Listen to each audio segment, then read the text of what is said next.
It's like, come on, why are we still allowing it? That is, I mean, that's just crap. I mean, we can laugh, but it is really sad. I know. It's rough here in the US for those kind of foods.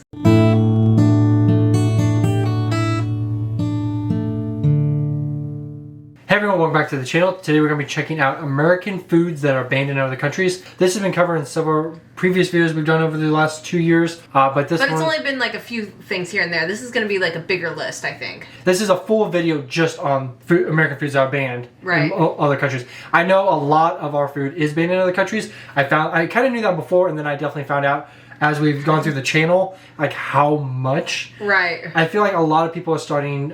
I feel like a lot of people in the United States are starting to awaken to this fact. A lot more people are starting to like demand healthier food. Demand healthier foods. Look at organic. Even like Walmart's starting to have organic. They're starting to be able to find some healthier options. But you still find a lot of unhealthy options all over the place. And I'm still guilty of splurging and eating unhealthy here and there. Hopefully eventually I can be good enough on a diet and not eat the crap anymore, but... He's getting better. Alright guys, if you like this type of content and want to see more, please consider subscribing and liking the video. Let's get into this and hopefully you guys learn something along with us. Most Americans want to believe that the United States is the gold standard of clean food. But that belief may not hold up to scrutiny. From unsanitary practices in mass production to the addition of dangerous chemicals, countries have good reason to give the side eye to imported foods claiming to be USDA approved. I just realized I might not want to watch this. It's going to ruin a lot of things for me. It looks like it's actually showing how well it's made. I don't know if... I've never heard of someone say that we have like a high standard of food. I think we kind of secretly... I think we honestly know that our food is not the best, for sure. You can just look at like the ingredients in other nations' food or other countries' foods and then ours. Like there's that whole channel, Food Wars, that does that, and it's like a huge difference. Right. That's right. This week we're talking about American foods that have been banned by other countries. Now let's see how wrong the rest of the... Wait, that's Jason Momoa. The rest of the world really is. I love Skittles. I think they're banned because of the Since food dye. the dawn of Skittles, there have been rumors about the dangers of eating them. Every one of us heard at least one classmate claim that the red ones make you sterile, and the yellow ones, they give you cancer. Okay, never heard of Turns out, it might be worse than that. First of all, your classmate wasn't wrong. The dyes known as Yellow 5 and Yellow 6 have been linked to hives and hyperactivity in children. Sweden and Norway have banned the candies out of concern. The European Union will most likely be banning Skittles at the end of the year, having already swapped out some of the dye for more natural flavors. Okay. I think this video was made this year, so this is a recent video, so... Most of this should be up to date then. I do like how they made this video. It's very clever with the editing and all that. I'm actually surprised that Yellow 5 and Yellow 6 were even allowed in the EU, but I'm sure it was in very moderate cases. This is because of something called titanium dioxide, which can be found making the colors pop across the rainbow. Research linked titanium dioxide to damaged DNA, which can lead to cancer. While Europe may be ahead of the Skittles awareness curve, America is quickly catching up. In May of 2021, the Environmental Working Group asked the FDA to categorize titanium dioxide as toxic. And yes, before you ask, right now the FDA says it's okay to consume some of that chemical compound. You can taste the rainbow, but just in moderation. California is home to an ongoing lawsuit against Mars Inc., the parent company of Skittles. The lawsuit claims Skittles are not only toxic, but are unfit for human consumption. So maybe for now, play it safe. That's extreme. Just go have... I don't know if that is extreme, actually. I think that's very faint. The fact that they say that and they're still selling it. No, if it's literally damaging DNA, causing cancer and stuff, it's not extreme to say that's unfit for... It can be. I'm just saying, I'm pretty much against our food at this point. For the most part, like... I would love it if Skittles did more natural flavors, though. I think that would taste just as good. No, it wouldn't. Unfit for human consumption.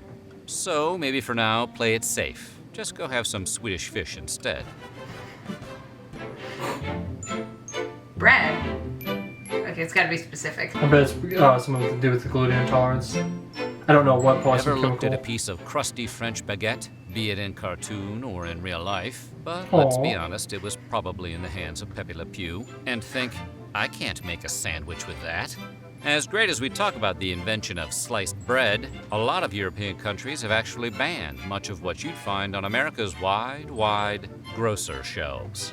That's because we make a lot of our bread not just with grain, but with a variety snack packs worth of additives. Like azodicarbonamide, for example, which helps bleach flour and strengthen dough.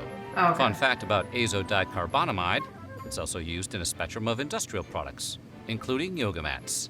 So Downward dogs. basically, The it's European synthetic. Union is really against the idea of its citizens eating yoga mat material and has banned their use in food products. I mean, we can laugh, but it is really sad. I know. Pork?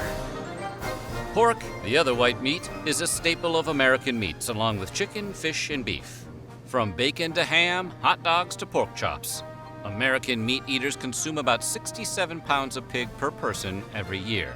So-wee, my heart is stopping. Wow. Don't get us wrong. Other nations indulge in swine just as much, if not more, than Americans. I was gonna say. So why doesn't the U.S. export scores of succulent bacon-bearing boars? Well, it turns out America adds a lot of chemicals during processing. Ractopamine in particular is used in many pig farms to raise porkier porkers. Ractopamine, which we put a dash of in a lot of foods, has been banned in 160 countries, which all consider the drug unsafe for human consumption. This in turn has led to a prohibition of pork exports across the world. The EU hasn't touched the stuff since outlawing ractopamine in 2009. China and Russia have been ractopamine-less since 2013.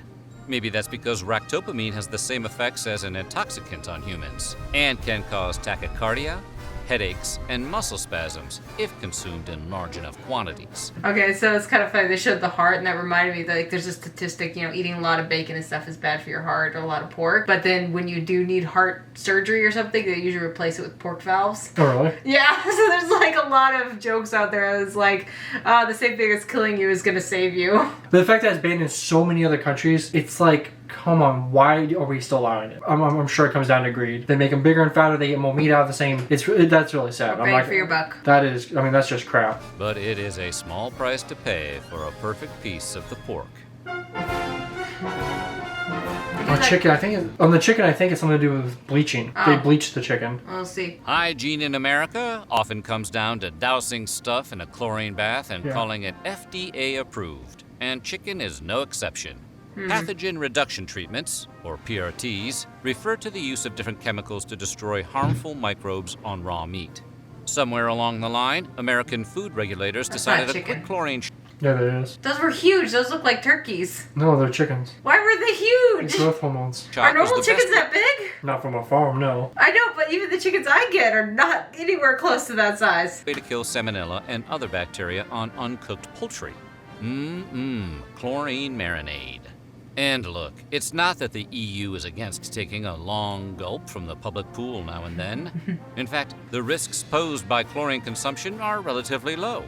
The bigger concern is that the chlorine baths are just an eye-burning band-aid on a larger problem. The tip of the beak, so to speak. They're worried that the PRTs are insufficient to deal with more than just the normal bacteria and don't get at a potential contamination from things like low-quality feed to unsanitary coops on farms. The EU called the chlorine rinse an easy fix, arguing no chemical rinse will ever remove all bacteria from meat heavily contaminated as a result of poor hygiene. Right. I didn't realize we were the second biggest exporter of chicken, though. I'm not surprised. I know we do have a lot, like, especially in the Midwest, there are tons and tons of turkey farms, and they're so gross. It is just a massive barn. Thousands. I think it's like 10,000 birds Per barn. I think it is like 140 feet long. Either way, it is a huge barn, but it's like 10,000 birds per barn. I've actually talked with some of the farmers, and there's some people's job that all they do all day long is just go through them and pick up the dead ones. Oh my god. And they just have these massive piles of dead birds because they're so cramped. You're right. As opposed to just putting them in like a huge field because it takes up land. And it's also because the more active they are, they're not going to be as big. Right. They're going to be burning leaner. more. So again, it comes back to that whole like, you got to get them as big as possible, as quick as possible to push them out. So Yeah. Mountain Dew, my favorite, was my favorite drink. It's not so much. Mountain Dew is the closest any soft drink has come to being fully weaponized. But did you Cranston. Yeah, I was a Super Bowl ad. know in Austria and Norway, the soda is outright banned? That's because Mountain Dew's signature Chernobyl Radiant hue comes from tartrazine, also known as yellow 5. And if your ADHD hasn't kicked in yet, you'll remember that color and number from the Skittles section earlier. It's been linked to headaches, hyperactivity, and the desire to be annoying to other people. Ironically, the qualities that make Mountain Dew a soda non gratis in other countries is exactly what the brand promotes: a frenetic, over-caffeinated lifestyle. Do the do. Baja Blast. Woo-hoo. And while you might be able to find Mountain Dew in Europe, it's going to hit a little different. That's because Europe spent exactly 2 years in the 90s riding the dew before discontinuing it. What is being sold as Mountain Dew in the EU has a recipe closer to the original carbonated beverage, as created by Tennessee beverage bottlers Barney and Ollie Hartman in the 1940s. The original Mountain Dew was meant as a whiskey mixer, with a name coming from the affectionate Scottish term for moonshine. It'll tickle your innards, is what the old ads used to read. No lies. Because the carbonation, that's hilarious. That's funny. No lies detected here. Yahoo! Mountain Dew! Wow. I didn't know it was that old. No, yeah, that's hilarious because, well, it's not hilarious, but there is a actual, like, Walmart now has the old version. It's called Throwback Mountain Dew. It's made with real sugar. Less additives. It's made by the same Yahoo company. Oh, really? Okay. The one that still makes it. It's very different. Yeah, guilty pleasure was Mountain Dew of mine. I know a lot of people like, oh, how can you drink that stuff? It's so gross, so disgusting. It's obviously bad for you. Thankfully, I've been weaning off of it for the past year or two, so. No, Debbie, no! Not the Debbie.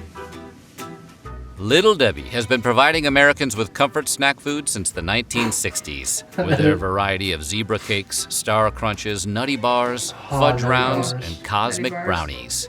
But their big claim to fame, as anyone who has ever had their lunch packed by a parent can attest, is the Little Debbie Swiss Rolls, a mixture of rich chocolate cake and butter-creamy filling. I never liked them.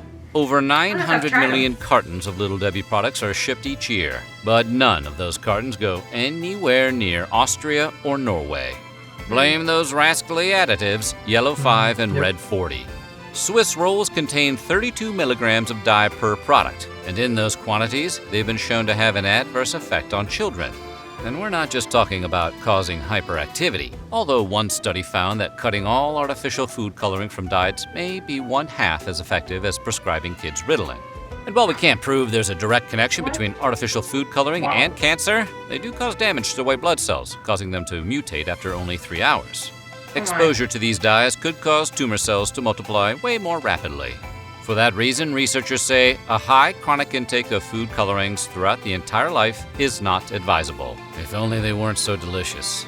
Surprisingly, you can buy Little Debbie's Swiss rolls in the EU, but they come with warning labels advising parents of the potential dangers to kids. You know, like cigarettes. Oh gosh, yeah, the food dyes. It's the main thing. It's like they're found in everything over here. They're literally a killer. But yeah, why don't we have these big labels like warning? And I know there's ways you can get around the dyes. You don't have to use dyes anymore. It doesn't have There's to taste so many as good. natural dyes that are just as easy to come by. Kellogg's. Yeah, they do stuff. When you hear the words banned breakfast cereal, you're probably imagining one of the countless kid-focused brands of sugary morsels, like the oh-so-delicious Cookie Crisp. So you might be surprised to learn that it's actually Special K, the most boring cereal on all of the earth, that has been banned in Denmark and discouraged in the EU. How does the healthiest box of flakes on the shelf get banned, while stuff like Reese's Puffs and Cinnamon Toast Crunch continue to enjoy free passage? Ironically, because of its supposed health benefits. In the UK, Special K has been put on blast by the Advertising Standards Authority for exaggerating how much folic acid they pack into portions. Though it's still legal to buy in Europe, Denmark has completely banned Special K since 2004 for all its fortified vitamins and minerals. Regulators argue that Kellogg's cereal's unnaturally high levels of everything from vitamin A to zinc actually qualify Special K as a genetically modified organism, or GMO. More specifically, Special K is swole with the same artificial compounds that studies have shown to potentially pose health risks, specifically to children and pregnant women. In conclusion, you may want to stick with crunch berries. Well, geez, yeah, if it's just as bad as the other stuff, might as well get the you sugary might as well. ones. I mean, oh, here we go. Here's a steak. You don't need to take a transcontinental flight to visit. I'm sorry. You know that clip, don't you? Yeah, I know you guys probably won't get this, but that's a Key and Peele sketch. They're hilarious. You're a big fan of them. You don't need to take a transcontinental flight to visit countries that have banned American foods. Just drive up to the Canadian border, flash your passport, and sign an affidavit saying you're not smuggling any steak tartare in your trunk. Today, consuming raw meat has fallen out of fashion in the US, much like other foods like veal and pate, which don't make you sick but might make you sad. But while baby cow and overstuffed goose liver is illegal in parts of America now, tartare is not. See, while veal and pate may be uncool, they are also served hot, unlike tartare, which is chopped up cold meat, straight from the cow. Undercooked or raw foods can lead to an increase.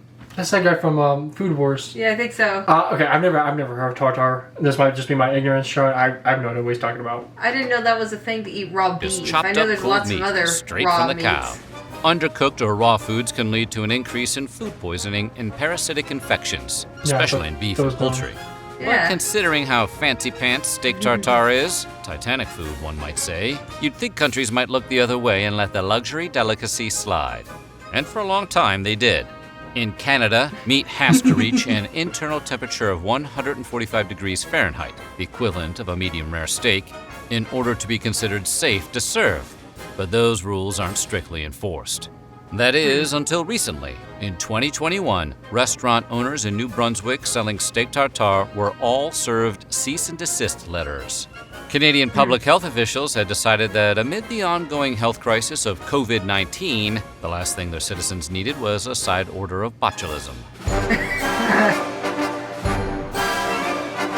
Not surprised about this one. Is there anything more American than Coca-Cola? McDonald's.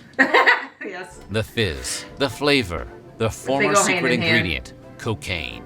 Coke is basically apple pie in beverage form. And it's not just Americans who are cuckoo for Coke. Invented by a pharmacist in 1886 Georgia, Coca-Cola quickly caught on overseas. It was the World War II GI's drink of choice. Pre-pandemic, Coca-Cola had 500 brands in over 200 countries, making it the best-selling soft drink and one of the most recognizable brands of all time. But there will always be exceptions. And unlike the other entries on the list, for once, it has nothing to do with health concerns. Everybody knows that Coke is not good for you. We just decided collectively that we don't care. No, the countries that have outlawed the brand have done so because of what it represents, a symbol of the encroachment of American capitalism. What? From 1962 to 2011, the U.S. Well, yeah, a lot of countries don't like the American or the United States like dominance, like how much we try to like influence, like McDonald's going over to like small countries and trying to force their way into the market. And like I know Iceland like had a McDonald's, but then like it didn't work out, or they banned it or kicked them out or something. That's right, yeah. Like, that's happened in several different countries. Like we have this like arrogance. Like that's what America's kind of known for, the United States is known for. And then like we're trying to shove our culture where it really doesn't belong for greed, pretty much. Like the big companies, that's we can make money here that's what they're trying to shove. It's not like a small mom and pop stores going over and trying to. No. Yeah, so. Encroachment of American capitalism. From 1962 to 2011, the U.S. banned sales of Coke to Burma as part of sanctions against the military junta that ruled the country until 2011. It resumed sales in the country in 2012. Today, Coca-Cola is only unavailable in 2 countries with long-term trade embargoes with the U.S. North Korea hasn't allowed Coke since 1950, and the bubbly beverage has been banned in Cuba since Fidel Castro seized supplies in 1962. First the prequels, now Coke. Is there anything that can't be ruined by the federalization of trade taxation? In a twist of irony and lime, Cuba was actually one of the first bottlers of the beverage outside of America. Today, Cuba Cola has replaced Coke as the country's soft drink of choice, though black market sales abound. After all, it is the birthplace of the Cuba Libre, aka the rum and Coke. Oh, interesting. That is actually really interesting. I had no idea about that with Cuba. I'm not surprised though. I was thinking it was because of the cocaine. M&ms, the delicious melt-in-your-mouth, not-in-your-hand snacks, were originally a collaboration between the Scion sons of the Mars and Hershey dynasties in 1941. Like Coca-Cola, M&ms gained international fans during World War II, as American soldiers popularized the candy overseas as the chocolate that won't get your trigger finger all sticky.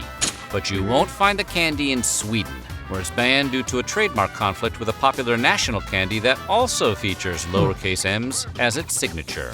When Mars introduced the candy to Sweden in 2009, a court ruled its marketing too similar to that of the Norwegian Marabous, which resemble Kit Kats. During World War I, Marabou had moved its manufacturing to its Swedish neighbors, where it received a royal warrant of appointment by the King of Sweden. And here we thought the Swiss were the chocolate snobs. Should you want to check out what the fuss is all about, Marabou's is sold in IKEA stores here in the US. I can see Well, that. at least it's good to know that M&Ms don't contain any harmful dyes or chlorine residue, right? That's a pretty important Yeah. victory for hard-shelled chocolate. So yeah, I know this is kind of a longer video. It's definitely interesting. Yeah. I knew probably, I don't know, about half of it because, like I said, we've hit on this in several videos. It is similar. When we went over to the UK, like I tried the UK Mountain Dew. It's not the same at all. No? It was definitely different. Just looking at the ingredients was like, oh wow, like half this stuff in here. I'm actually surprised he didn't touch on like the hydrogenated soybean oils and the not so much that, like the GMOs and the high fructose. I guess he's just talking about foods that are banned, not so much ingredients. But That's true. I'm pretty sure like they're not as big as the high fructose corn syrup and stuff over in Europe and such. I know one thing I was talking about the doctor, and it was actually really interesting. She was saying that a lot of people that are gluten intolerant in the U.S. actually aren't gluten intolerant in other countries. Right. Because I know that's something that I'm kind of struggling with right now. Again, this was almost a year ago, but she was like, on your trip to the UK, yeah, like you don't have to worry about the bread or 'Cause most of the them are wheat because not as there's not as, GMO. there's not as many GMOs or any, like preservatives in it. So a lot of people that do struggle with gluten intolerance Right. are fine overseas. Now, most of the time, I try not to buy bread that has GMO. Like, Well, you I normally knew make that your one. own bread. Yeah, I'll either make my own or I buy specific bread that I know is less GMOs to no GMOs in it. Because it's really hard. That's the thing with GMOs. It's really hard to get something that's 100% non-GMO because if it's grown in a crop even within a certain amount of miles from another crop that is GMO, it can It's get still be- cross-pollinated or Yeah. something like that. And it's rough here in the US for those kind of foods. Yeah, food here definitely. Like if you grow your own, you can probably be fine. If you go shop at the really expensive stores, you can probably be fine. But it's like even if you eat, You just have to know the brands that you're buying from, Yeah. I think. Which kind of makes me want to rethink some of the meats I've been buying. Because I'm not actually sure if I get bleach-soaked chicken, chicken. probably. Or chlorine-soaked chicken. Anyway, guys, that was the video. Hope you, I won't say enjoyed, but I hope you learned something, and I hope you guys enjoyed our feedback of it. And we say sorry on behalf of our country, even though it's not our fault completely. Like they don't care. They prefer not to have our food over there, which I absolutely do get. I really do hope that the U.S. Changes their policies on it in the next. And good for you, the Few rest years. of the world, who's been a little bit more conscious about this kind of stuff. Yeah, I just don't get it. Like I'll admit it's got to be just greed. Yeah. All these other countries have kind of like have proven it. They've been doing it for at least I have no idea 20, 50 years. But you can still make money doing it here in the U.S., so they're going to keep doing it. Not to get too depressing on that indie note, but let us know what you thought down in the comments. I really do hope you guys learned something, enjoyed the video, and we'll catch you guys in the next one. As always, cheers and take care of yourselves.